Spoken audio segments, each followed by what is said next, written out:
ನಾವು ಮಂತ್ರಿ ಆಗ್ಬೇಕನ್ನೋದಕ್ಕಿಂತ ಜನರ ಸೇವೆ ಮಾಡಬೇಕಾಗದ್ದು ಭಾಳ ಮುಖ್ಯವಾದಂಥ ಕೆಲಸ. ಸರ್, ಇವತ್ತು ಇಡೀ ನಿಮ್ಮ ಕುಟುಂಬ ವಿಶೇಷವಾಗಿ ಪೂಜೆ ಸಲ್ಲಿಸಿದ್ದಾರೆ. ನೀವಿತ್ತು ನಿಮ್ಮ ತಾಯಿಯವರು ಮತ್ತು ಪತ್ನಿಯವರು.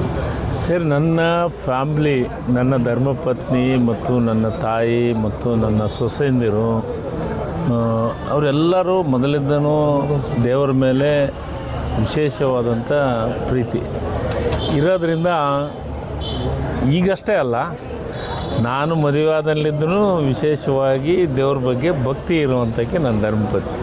ಹೀಗಾಗಿ ಎಲ್ಲ ಊರಲ್ಲಿ ಪೂಜೆಯನ್ನು ಮಾಡಿಸೋಂಥದ್ದು ಸಹಜವಾದಂಥ ಪ್ರಕ್ರಿಯೆ.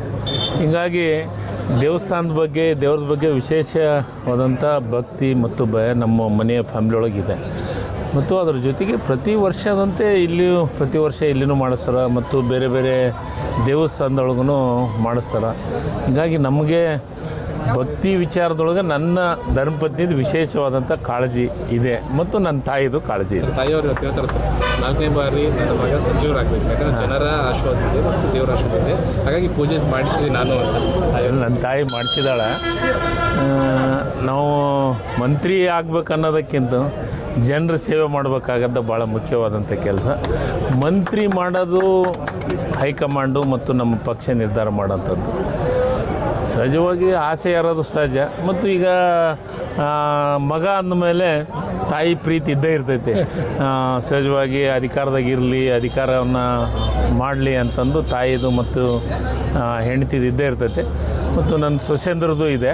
ಹೀಗಾಗಿ ದೇವರ ಭಕ್ತಿ ಇದನ್ನು ಮೊದಲಿದ್ದ ನಮ್ಮ ಫ್ಯಾಮ್ಲಿ ಒಳಗೆ ನಡ್ಕೊಂಡು ಬಂದಿದ್ದು. ನಾನು ಅವ್ರು ಏನೇ ಪೂಜೆ ಮಾಡಿದ್ರೆ ನಾನು ನಮಸ್ಕಾರ ಮಾಡೋಕೆ ಅಷ್ಟೇ ಬರ್ತೀನಿ ಕೊನೆಗೆ. ನನಗೆ ವಿಶ್ವಾಸ ಇದೆ, ನಾನು ಕೆಲಸ ಮಾಡಿದ್ದೀನಿ.